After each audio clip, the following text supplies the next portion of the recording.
गुरुजी शुक्राना, गुरुजी अनंतम शुक्राना हमारे गुरुजी महाराज का।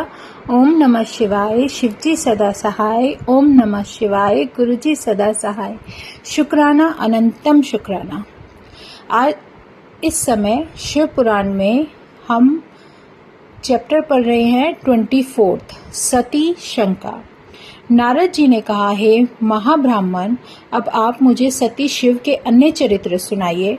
ब्रह्मा जी बोले, हे नारद, जब एक समय लीलाधारी शंकर सती के साथ नंदीश्वर पर बैठे हुए त्रिलोक भ्रमण कर रहे थे तो दंडक वन में पहुंचने पर उन्होंने सती को वहां की वह भूमि दिखलाई जहां से रावण सीता को हर कर ले गया था, और भगवान राम सीता के वियोग में लताओं और वृक्षों से भी उनका परिचय पूछते हुए सीता का पता लगा रहे थे।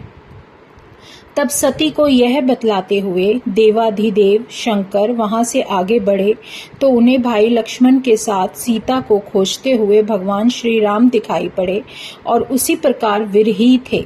शिवजी ने दूसरे मार्ग से आगे जाकर प्रणाम किया और श्री रामचंद्र को अपना दर्शन दिया।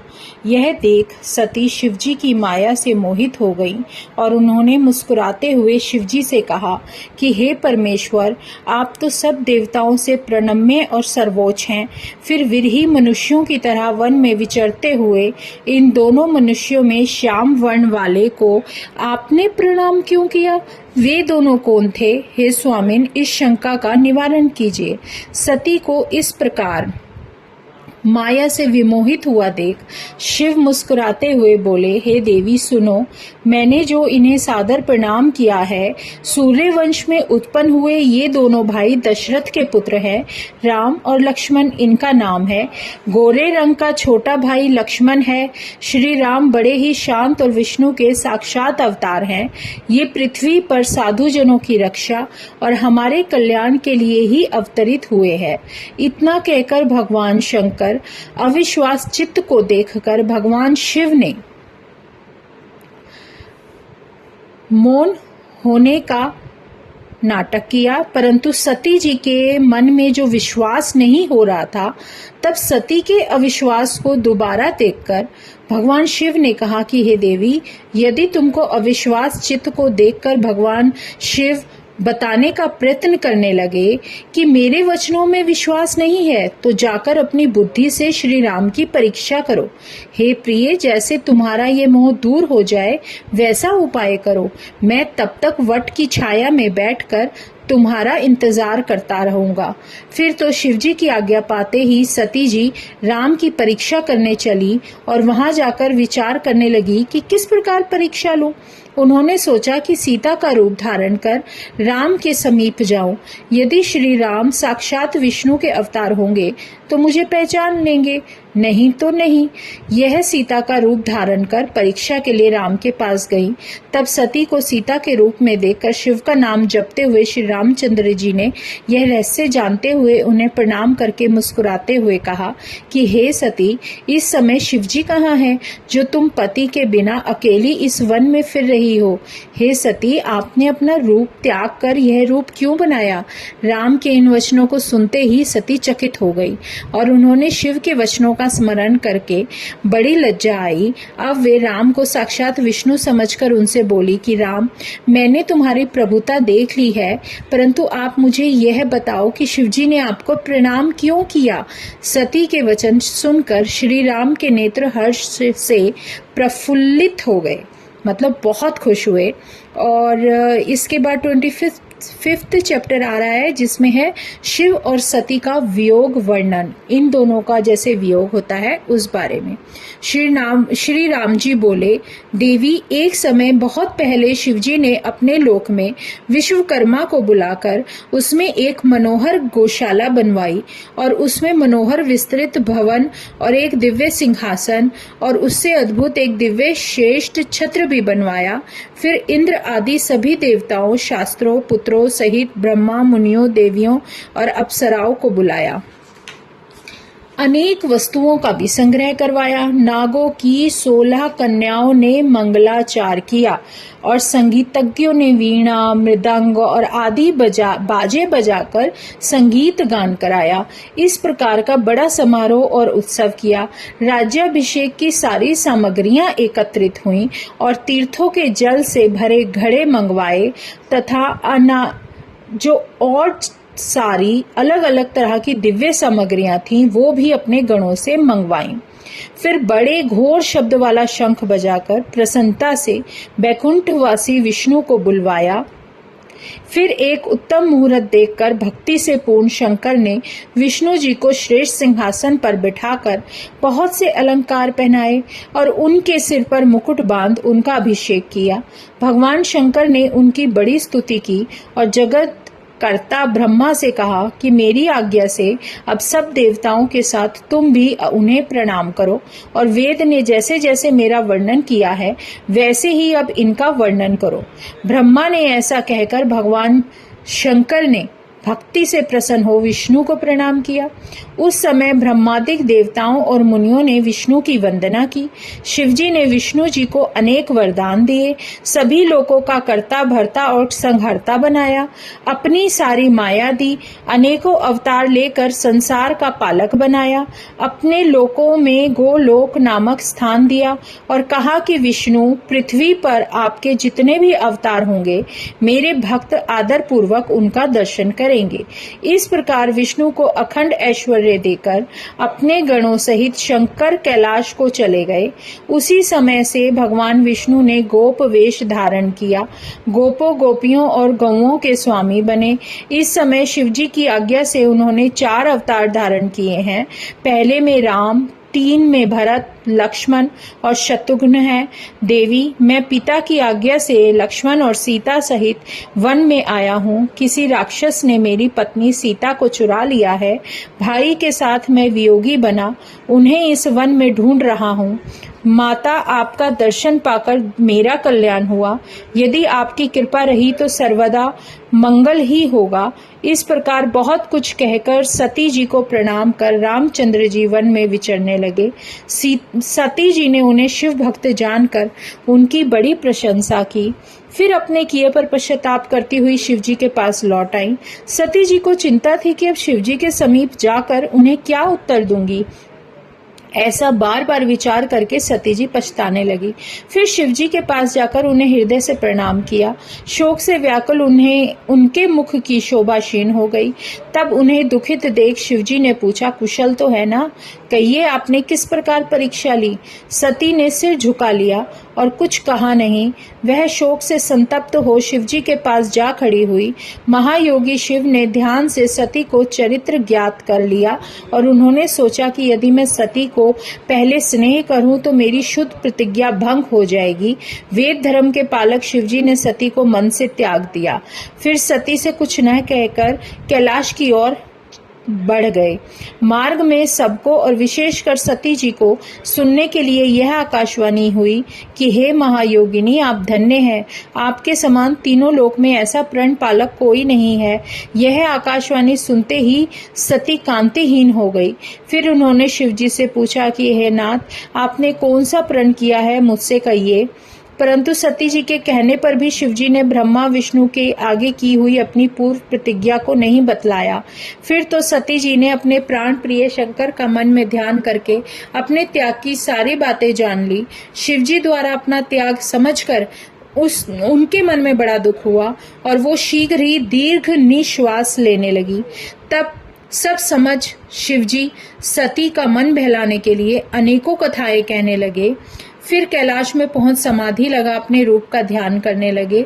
सती भी उनके समीप ही खिंचित से बैठी रही। सती और शंकर के इस चरित्र को किसी ने नहीं जाना।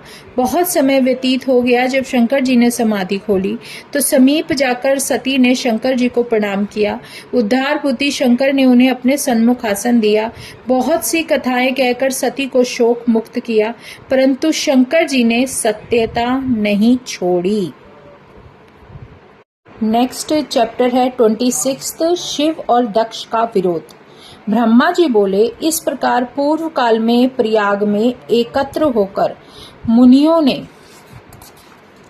एक महान यज्ञ किया जिसमें सपरिवार मैं भी सम्मिलित हुआ। अनेक शास्त्रों में ज्ञान कांड पर विचार हुआ। अपने गुणों को साथ लिए शिवजी भी सती सहित उसमें आए। सबने भक्ति पूर्वक उन्हें प्रणाम कर उनकी स्तुति की। सब शिवजी के दर्शन से संतुष्ट होकर अपने भाग्य की प्रशंसा करने लगे। इसी समय प्रजापतियों के स्वामी दक्ष जी भी वहां आ पहुंचे और उन्होंने केवल मुझे ही प्रणाम किया तथा मेरी आज्ञा से वहां बैठ गए।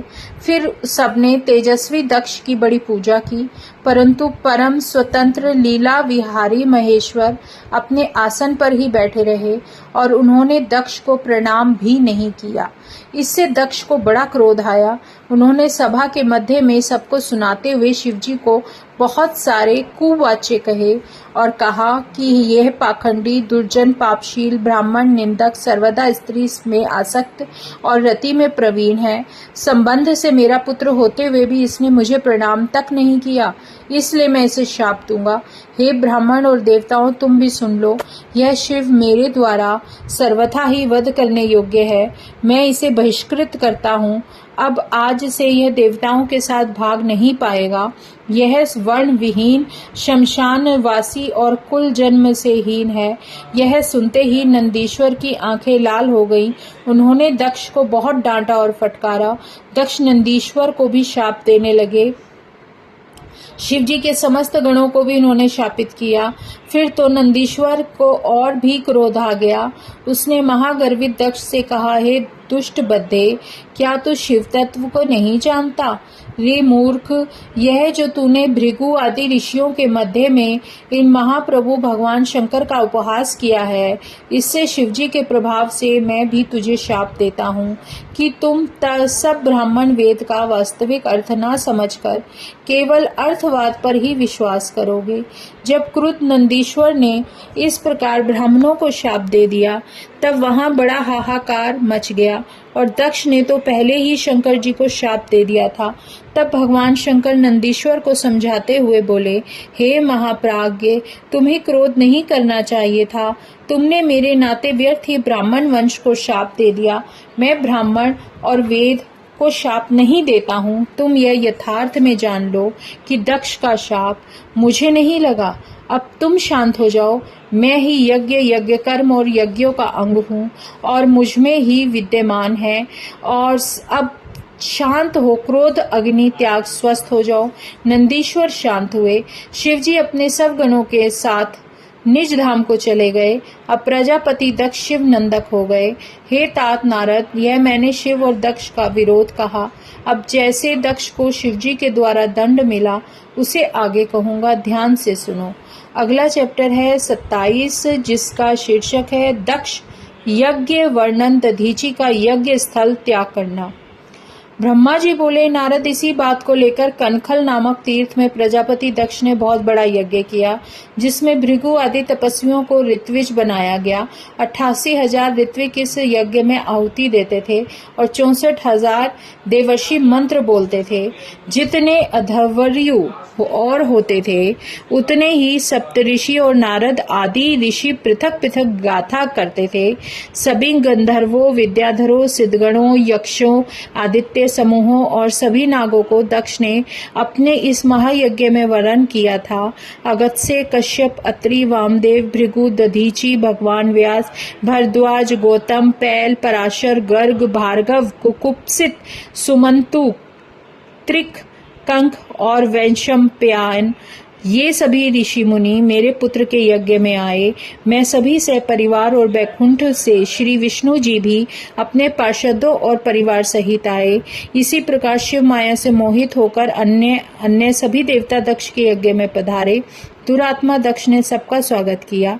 विश्वकर्मा द्वारा रचित बहुमूल्य भवन में उसने सबको निवास दिया। मांगलिक कृत्यों के होने के बाद दक्ष ने सपत्नीक यक्ष की दीक्षा ली, परंतु दुरात्मा दक्ष ने उस यज्ञ में शिवजी को नहीं बुलाया और यह कह दिया कि वह कपालधारी है। शिवजी में छिद्र दिखने वाले दक्ष ने अपने पुत्री सती को भी यह कहकर नहीं बुलाया कि वह कपाली की भार्या है। जब इस प्रकार यज्ञ आरंभ हुआ, तब उसमें भगवान शंकर को न आया देखकर शिव भक्त दधीचि ने सब देवताओं और ऋषियों से पूछा कि इस महायज्ञ में भगवान शिव क्यों नहीं आए हैं।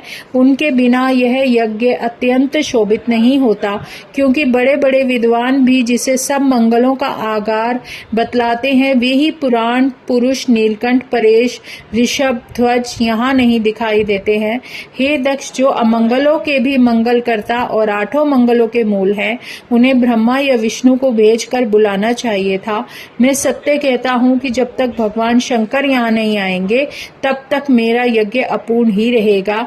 दधीचि के ये वाक्य सुनकर मूढ़ बुद्धि दक्ष ने मुस्कुराकर कहा, देवताओं के मूल विष्णु जी तो आ ही गए हैं, फिर शिव की मुझे क्या आवश्यकता है।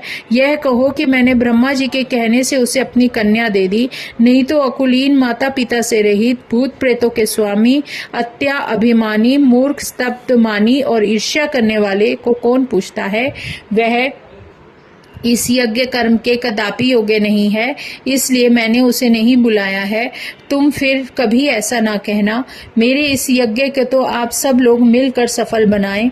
दक्ष के ऐसा कहने पर दधीचि ने सब मुनियों को सुनाते हुए कहा कि तुम चाहे तो कुछ भी कह सकते हो, पर भगवान शंकर के बिना तो यह यज्ञ अपूर्ण ही रहेगा और इससे तुम शाप को भी प्राप्त होंगे। ऐसा कहकर दधीचि ऋषि उस यज्ञ में अकेले ही निकलकर अपने आश्रम को चले गए और इस प्रकार वहां जितने भी शिव भक्त थे, वे सब दक्ष को शाप देते हुए अपने अपने आश्रम को प्रस्थापित हो गए। दक्ष हंसने लगा। फिर उसने अन्य मुनियों से कहा कि शिव भक्त दधीचि गया, यह अच्छा हुआ। मैं यही चाहता था। मैं तो बहिष्कृतों को अपने यज्ञ में चाहता ही नहीं। विष्णु आदि सभी लोग वेद के वक्ता हैं, मेरे यज्ञ को सफल बनाइए। दक्ष की इस बात को सुनकर सब देवता और मुनीश्वर शिवजी की माया से मोहित हो गए और उन्होंने देवताओं की पूजा आरंभ करा दी। हे मुनीश्वर, यह तो दक्ष शाप की कथा मैंने तुमको सुनाई। अब आगे यज्ञ विध्वंस का योग सुनाऊंगा, आदर पूर्वक सुनो। जय गुरु जी। शुक्राना गुरु जी महाराज का, अनंतम शुक्राना। ओम नमः शिवाय। शिवजी सदा सहाय। ओम नमः शिवाय। गुरु जी सदा सहाय। जय गुरु जी, जय गुरु जी, जय गुरु जी। आज 27 अध्याय पूरे हो चुके हैं। अब 28 चैप्टर होगा आगे, जिसका नाम है सती आग्रह एवं दक्ष यज्ञ गमन। जय गुरु जी। शुक्राना गुरु जी, अनंतम शुक्राना हमारे गुरु जी महाराज का। जैसे ही गुरु जी महाराज ने हमें मुझे ये जो सेवा बख्शी है शिव पुराण पढ़ने की, इसकी प्लेलिस्ट भी तैयार होती जा रही है और जब भी जिस संगत को जो भी चैप्टर सुनना हो वो शुरू से भी सुन सकते हैं। शुक्राना गुरु जी महाराज का, अनंतम शुक्राना।